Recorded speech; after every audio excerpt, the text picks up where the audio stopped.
anyway, my talk's about OSINT. Using breach data. The title is Breach Data Ethics and OpSec. Oh my.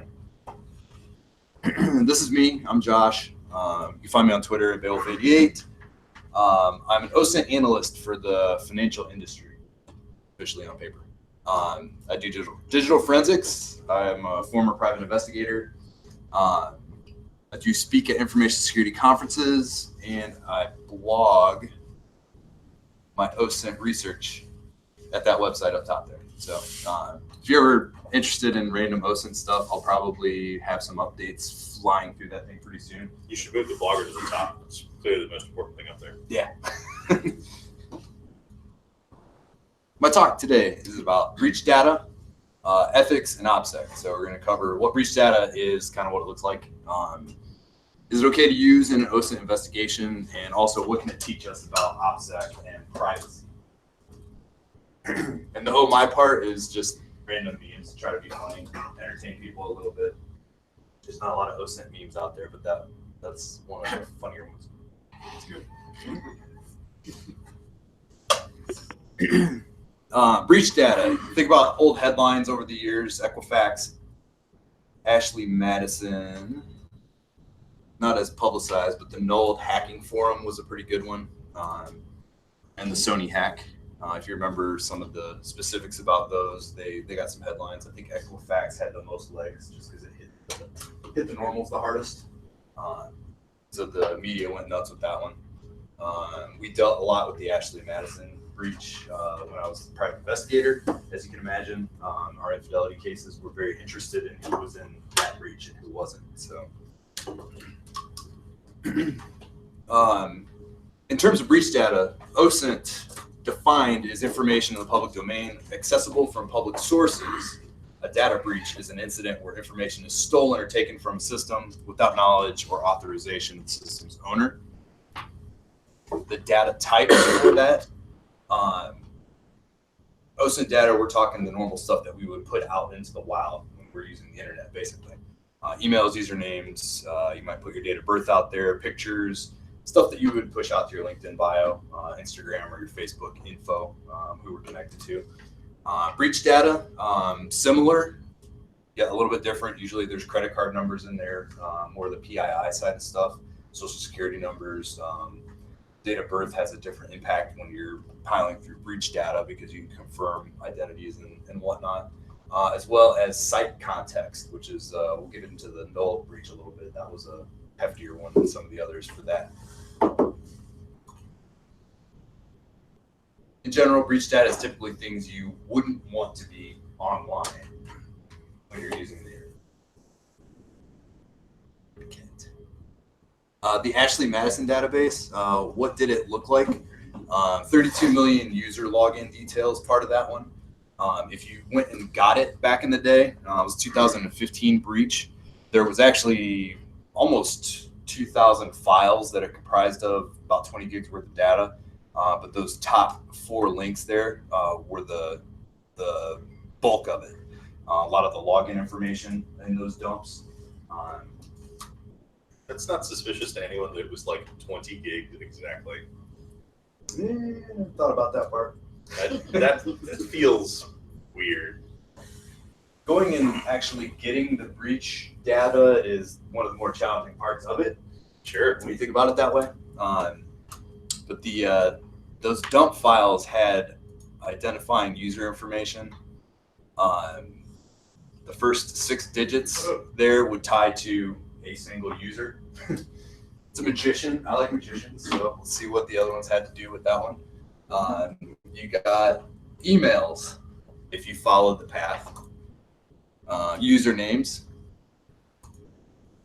And bio information. There was a lot more than that, which we will also consider under the oh my category, and also TMI. So once you figured out who your person was by the ID number, you went and piled it back together, saw what all you could find under that user ID number. The Knoll breach was the other one I was talking about before. Over 500,000 user accounts, 800,000 DMs basically, but it was a full breach. They got owned by people with admin access. So there was 2.2 million posts from the forum, all got captured in 2016. That forum is a computer hacking forum, and it is still going today. I believe it's null.to now, but it's the same structure and probably user base and everything. That one was just under 10 gigs in a SQL file, and SQL files look like garbage unless you throw them into a reader. But if you start grabbing the information in there, you were finding usernames, IP addresses, email addresses, in that context. That was, what were people talking about at the time was pretty huge. That's terrible. So that's what breach data kind of looks like to me when I'm using it for OSINT. But we'll get into ethics. First things first, I'm not a lawyer, so nothing I say here is to be considered legal advice. Or device even. Device. Breach data almost always includes PII. So before you use it in your investigations, consult your legal department, your supervisors, or your compliance teams if you have them. If you're considering using it in a pen test, make sure it's in scope for the client. These are kind of the questions that over the years when I got into OSINT, I had to think about whether or not it was going to be worth it in the end for me to use that information, because it is faster than your standard OSINT investigation when you go straight into breach databases. OSINT professionals will generate reports. So those kind of questions then become, what kind of report are you going to generate? And a situational awareness report is a lot different than a legal affidavit that you're going to turn in for court. Does your organization interface with law enforcement? That's also going to depend on what you can use and what they're going to accept. And then in the aftermath, how did you reach the conclusions in your report? Can you duplicate your research? Will you have to testify in court? Will your research be shown to the subject of the investigation? Like I said, in the ramp up, if the Russians are going to see that I'm going after cyber criminal forums and who poisoned who, I'm not really down with my neighbors. So those are questions that I always think about before I go throwing official stuff down on my reports for my bosses. That being said, hackers are going to hack. So we talk about OSINT being publicly accessible information. The hackers are going out there and making that information publicly accessible. Whether or not you ethically want to use it or your organization is okay using it, kind of gives you that green light or not. If you have it, these are some of the resources that you can use to kind of see what's out there. If you have the green light to go into breach data, have a Vampone site. I think we all are familiar with Troy Hunt's site. You can drop an email in, see what kind of breaches are associated with it. I think the ones that my oldest email account is tied to the Adobe and the LinkedIn breach, which is also tied to my main handle. So that's kind of like my litmus test. I know which ones it's in, and I can kind of keep tabs on it by knowing which breaches are out there on it. Hackedemails.com is another one. They have probably a better resource of showing you what's the latest breach data out there. So if you're looking at a particular subject of interest and you know that they're associated with certain websites, you can kind of run through here and see if a breach exists, whether or not it's worth trying to go and find. Dhash.com is another one. These guys are actually a paid service, but you can key in a free search. I threw my handle in there, and you can see, like I said, the Adobe dump, Dropbox is in there. Those got gobbled up into a breach compilation at some point, so they're associated to that one. If you pay for access, they'll show you the details of those breaches as well. But you can actually use it as a verification service, kind of like have a Vampone. Same thing, if you have a email address you're not positive is valid, you can drop it in Dhash, and if it's in a breach, it's probably a valid email. Some of the other ones that are out there as well, the OSINT framework has a breach data section there. Some of the ones I talked about are in there, but some of the other guys are Also worth looking at, Intelligence X, I believe, is similar to Dehashed, but they do not have a paywall. Some of these are a little less white hat than others if you go and really dig into them. So be careful, again, what you use. But there's quite a few out there, and they come and go. This is a kind of a flowchart example of what you can actually do with breach data in the way that I use it and analyze my OSINT investigations, right? So there's a ton of information out there. You can go nuts with it and basically paint pictures all over the place, or you can actually be professional with your investigations, use it the right way. That being the information that's actually contained in it. The null breach, again, site context is huge. That one had the member information, standard kind of OSINT stuff, but you had registration dates and IPs. If they weren't behind a VPN, you've got a date and an IP address. You can kind of put them in a certain location at that point. The passwords were encrypted on that one, but again, the full site context was there. So what they were talking about, if they were promoting their profile on other sites, Bitcoin wallets and stuff like that could come into play on these kind of forums. And what that kind of looks like with OSINT research, you can go do your standard thing. We'll find emails, usernames, maybe what region they're supposedly in based on just their online footprint.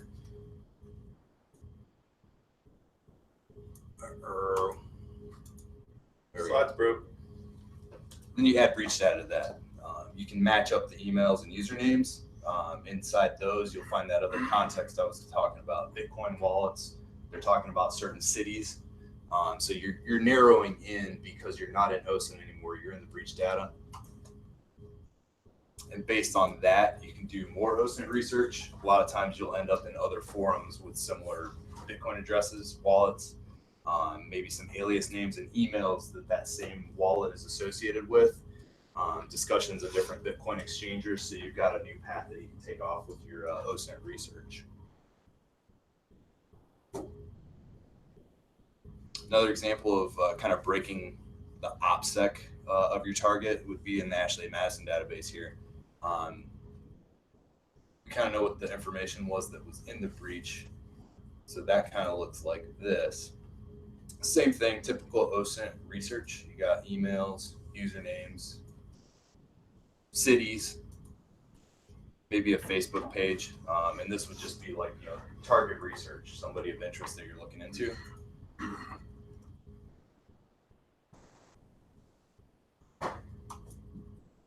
Once you tack the breach data on there, again, usually you're matching up your email and your username. Profile information, that kind of talk dirty to me stuff that we were looking at in the mess earlier. I found that if you do a Google search, throw quotation marks on certain bits of that kind of talk, a lot of times you'll end up on another dating site with that same information in the profile. That profile information may have a complete, alias email with good OpSec on it. Different name, different email altogether, but that profile's the same. If you jump on the side, maybe get a picture of the profile photo. I've seen that happen before, linked back to their being in the clear social media imprint. So that kind of stuff, those questions we talked about in the ethics slide are important at that point, because let's just say if maybe a judge isn't going to be okay with the level of information gathering that we did here, but a client and their attorney is, they need to be able to take that information into the mediation room and finish the case before it even makes it out to the judge. So again, kind of know your audience, see who's willing to go with this information and get what you can. Breaking OpSec with password correlation. This definitely has legs. This is a kind of a snapshot of the page view on the Dehashed site. If you find a breach set that shows the clear text password, and you go ahead and take that back into these databases, they're going to give you the hits of all the different emails in breach form that have that same password. So you've automatically got a bigger viewpoint on different email addresses that wouldn't even be in focus, much the same way that we kind of jumped around with the Ashley Madison pivots. You can kind of do that the quick and dirty way with password correlation. And we started to kind of bring this up in the news. The Collection 1 database, that was kind of being analyzed last month when we were all here. I believe it was 171 million accounts were in that reportedly. People were starting to analyze it and realizing that it was really just collections of other breaches that people had put up. I believe collections 2 through 5 are starting to get analyzed because they're out there now. And that tally was somewhere north of 900 gigs of breach data, 2.2 billion unique usernames and passwords. So, these mega collections are becoming more and more available. That's when our own kind of privacy and OpSec becomes very important, because, that's not far off from just OSINT at that point. If the wrong person puts that up and everybody grabs it, I think the stat I read at the end of January was people were seeing that at least like 1,000 people had gotten the full 1 through 5 archive already. Some of those will probably be like the brokers like Hash that are going to monetize that and do what they can with it. And some people will just turn around and figure out how they can stuff it into pastebin files and give it out to as many people as they can too. So just post it on Amazon. A3 bucket. So thinking of privacy and OpSec minded in that scenario, what do you usually supply when you're signing up for websites in general? I mean, you got your regular info that you got to use most of the time, right?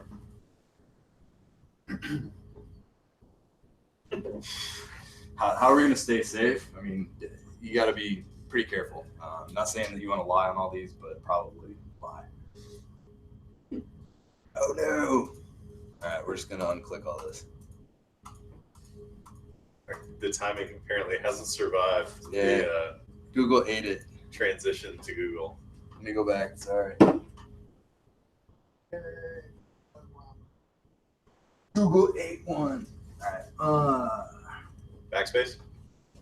Well, you right click the menu, so you're going to have to. Hit escape, then backspace. Let me make sure I'm still over here. Look, all this form. Rugged. All We got worse. I just want to watch it around here. It's okay. Boop. Okay. We're just going to leave it in this view.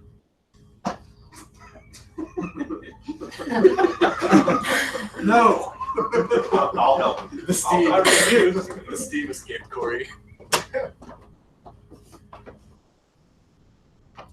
The magic smoke came out. Oh, God. Radham's touching it now. Where the hell is the mouse? You try to turn it off and turn it on again?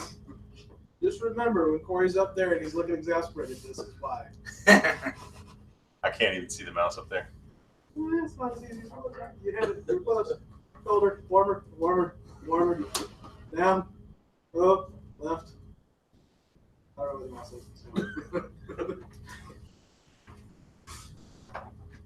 But walk over here. No, don't do that. You can't even read. You can't see the mouse. How can you read that?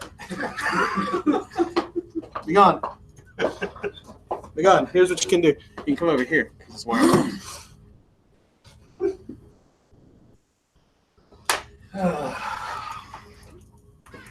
Don't go too far. Yeah. Oh. It's okay. You got it. You got it. That's it? Okay. Thank you. So back to privacy and OpSec. Basic web registration. You go to sign up for some place, they're going to ask you for a name, an email, a password. Drop whatever in there. Pretty much most sites are going to hit you with some kind of verification. Verify the email or get an SMS text or the cell phone. As we've seen in most of the breach data, the web page's back end is probably grabbing your IP address, your timestamp. Depending on what you're signing up for, sometimes your screen res. So at that point, you got to get smart with what you're doing. Maybe drop an alias name in there instead of an email. Do a one-time throwaway email, likely an encrypted one, just in case your email provider gets popped at some point and that stuff gets out in the clear. At least if it's encrypted, maybe you got a little bit better leg up there. Your password, obviously a throwaway password, only associated to whatever this is that you're signing up for. That password correlation. It's very logical. The analysis and the context is kind of hard to put in slide format, but there's certain things you see once you get into the password level. Like I was trying to verify a target one time. So I did a bunch of OSINT. I thought the person behind the handle was a certain name. Took all that details, went to see if I had any breach information, found a breach, popped it in there, and he had used his first name and his last initial as the password in that breach. So it gave me the validation I needed. Password correlation will kick your ass when it comes to OpSec. Don't do it. SMS cell phone validation, if you can get away with it, use a burner app like sudo to try to get a VoIP text to validate to a burner number. Dump it or just use it for a bunch of junk and then get rid of it. And then your IP address. Use a VPN service or a proxy to try to mask that. Your timestamps and your screen res. If you got any suggestions of that kind of stuff, the screen res is the big one because there's obvious difference between 23-inch monitor at home on your desktop and whatever your mobile device says your screen resolution is. That's clear as day to anybody that's tracking it like that. So just little bits of context that the web page and or breach viewers are going to see. So browse all of your things in 800 basics. Yes. Change your Jeez. Defense. What do we do to protect ourselves? It's kind of the homework slide. OSINT yourself. Go back into all those breach sites that are in the OSINT framework, at least the trusted ones, and check some of your main profiles. See what's out there about you in breach form, especially see if there's any passwords that got reused and change all of those. But yeah, also check your research accounts too. If you know that you used an account real heavy, I try to do one off, but on occasion I'll get lazy because a certain platform will start hammering out my research accounts quickly. So I've got an old trusty one that I know. Check that one out on occasion. See what's out there in the breach world on those. You gotta do that stuff to protect yourself. Conclusions. OSINT and breach data, definitely similar. There's overlap, but they kind of get used in different ways by the good guys, the bad guys, and OSINT researchers. Find out if your org is okay using breach data. It works faster than traditional OSINT. And then do what you can to, use what you're finding out about all this stuff to protect your own OpSec and privacy. Try to teach that to your friends and family too. That's always one of the next pivot points that I go for. If you're really good at OpSec, maybe your brother or your sister isn't. So we just see what they said about you, and all of your OpSec no longer matters. Questions? Oh, yeah. You can always shoot me emails. That's me on Twitter. I love that. That's awesome. I want to keep that there. I'm 8 minutes short for Sands. So, You need at least 3 more memes and you'll be fine. I got a question for the keynote speaker.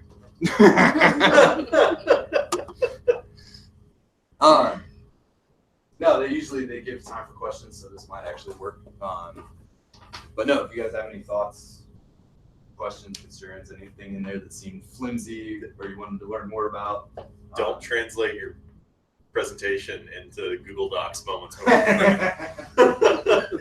That's or just a general question about OSINT. That I can talk about for hours. So say it's pretty recommended then just to use a password manager and just have that generate passwords and save that across all devices. Yeah, I mean the only Keep it unique. biggest risk you run there is if your password manager gets popped. But that's always the lesser of many evils. I assume they're safer than I am, so. Yeah. run key pass. It's all local. Yeah. I mean, I've seen patterns and stuff with the passwords too, to the point where I had cheat systems in my head. They were very random. Nobody's going to correlate them. But if you all of a sudden had access to like all my passwords and started looking at the things that I do, like you would notice things. So logically, our brains do that kind of crap. So You have to have password tricks to managers keep for sure. track of all. Yeah. Yeah, I was just supposed to say, like, I think, like, someone mentioned that they use, like, the thing that they're doing, and then, like, their name, last letter of their initial, and then the year they were born.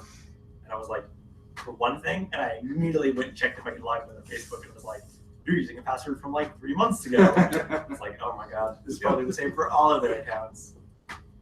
Yeah, no, there's a bunch of those random tricks. I remember reading about, secure passwords and all that stuff. And most of the time you'll just find people talking about how, length is everything, make random sentences to fight cracking.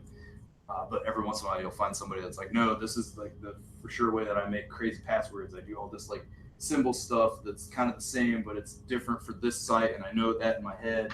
And then I do this part, and then there's a mini sentence at the end of it. But if you go back and see like all of those, then there's still like those little patterns that change based on the site that they're on. So that context comes into play. Password manager. Yeah, password manager Every every time. generation. Have you gotten into using Troy Hunt's new API where instead of pitching a account, he'll actually you feed him the hash of a password, and he'll give you back the set of hashes. So the idea was that he wanted to provide a mechanism for folks who check to see if their password hashes were in a breach without the problem of you providing him all of your hashes, right? Right. So what you do is you give him the first so many characters of the hash, but it's not enough to know the whole thing. He'll give you back the 6 or 7 hits that he's got in his database that match it. I didn't know if you'd had cause to use that. No, I mean the theory behind that is looks good on him too, but Right. that's the kind of stuff that any of these validation sites, you're really gonna put your real password in there, trust that they're not doing anything on the back end. Right. Let's see if my password's secure. Like, I got a link Yep. asking me if I had a secure password, and I just had to test it out. The green bar went all the way up. Some of the funniest things to me in hindsight, knowing all this, is the fact that like Equifax now has the breach monitoring like on the creds. I was like, are your creds in here? I don't know. Did you lose those for me, assholes? Have you sold them yet? You don't have anything on here on purchasing location data from cell phone carriers. I'm kind of surprised. That's something you're. That one is still. There's definitely cool stuff out there, and that story brought it more into the limelight. But what I know about that, emulators and dev kits, when it comes to like mobile applications, are the way that work. From kind of the dark side, so to speak. Right. If you can get there's a couple talks out there. I think actually the Block had somebody on talking about iOS apps and kind of hacking those. He would do like a sideload thing. He was using like the dev environment for that stuff to kind of do those things. But when you get into that world, it's kind of like being in the breach side of stuff. You see the data that's coming in and what it's getting authenticated with and that kind of stuff.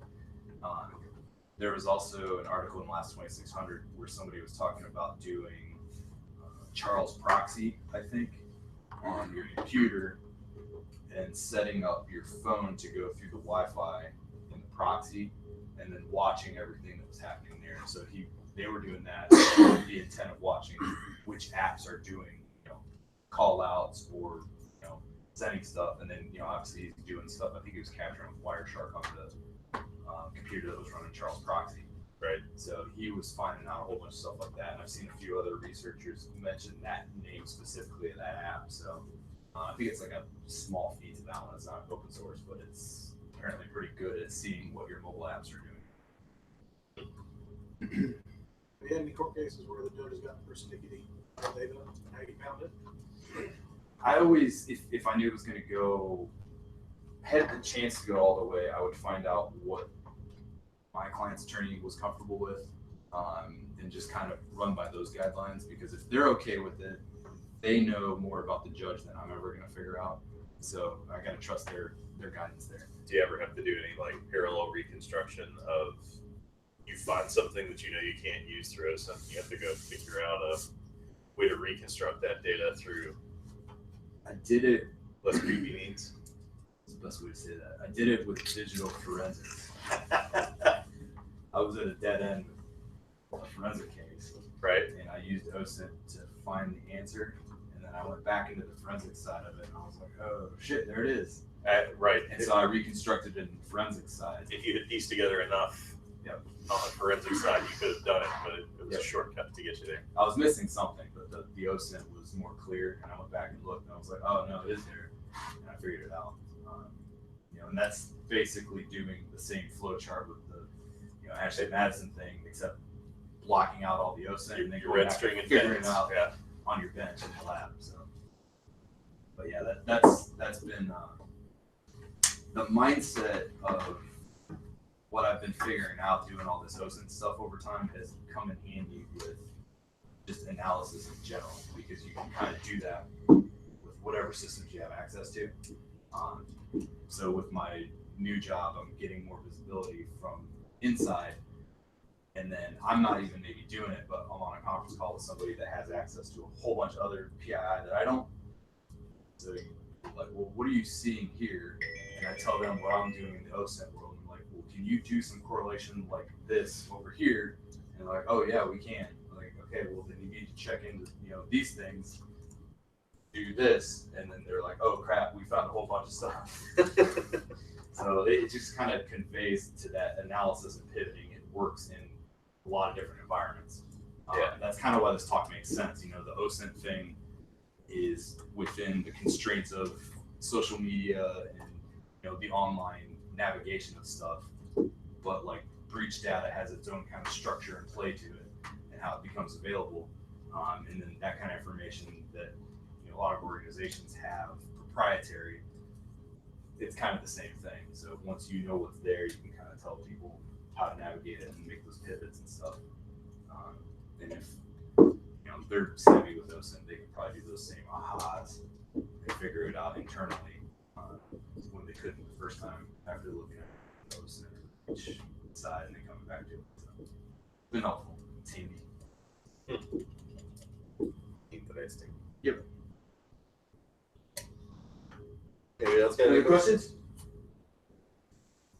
Your service, I mean, I know that however code can do a search, but you have to have like webmasters. Having him do it somehow, I haven't figured that out yet. Is there any other service where you can put it in the name to get back all the results? I do a lot more domain stuff with like passive DNS and that kind of searching when it comes to like the OSINT side for that. Like what kind of thing would you be looking for with Email address. So, all right, so I want to find out if anyone in my company has reused their email address on another service and it got popped. He's probably got some elevated API things that he does. Troy Hunt, I would guess. But the doing the search, like you could go and look up like all the like at Walmart.com, in parentheses on the dehashed site, and it's going to go and give you, probably 10,000 results. But his mechanism for system administrators is pretty straightforward. I want to say when I did it before, all you have to do is go in and create a text record, and you're in the DNS entry for that domain, and like he'll do a query for that text record, and if he sees, like, he gives you some kind of hash, and you have to load that as a text record, and that demonstrates to him that you got control of the DNS for that domain, and then you can doodle that. And if it wasn't that particular mech, it's something very similar to that, where you got to demonstrate that you can fiddle with the domain and control the backend image. I'll just put in a ticket on the server team. Hey, throw this up there. Explain to them what they're doing. Sure, they'll be. It takes the fun out of it. Sure. Yeah. Working with others, that's typically take the fun out of it. One thing I have noticed since I got more corporate with my roles is there is a freaking vendor for just about anything out there in a niche that if you need to find something like that, it's probably there. You just got to figure out who's doing it and what they're calling it. Right.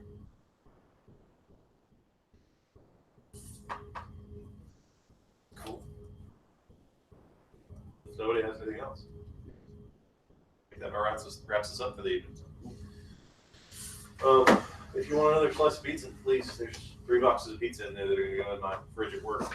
So I'll need them. So, what? Who showed up? David, I got to do it again. Did somebody just show up? Yeah, he said somebody just showed up in the meeting. Why hasn't bad news for? Bad news. It's a short meeting. Like when I used to think with the meeting on So I Thursdays. guess I should send my slides to Sam's then. Sure.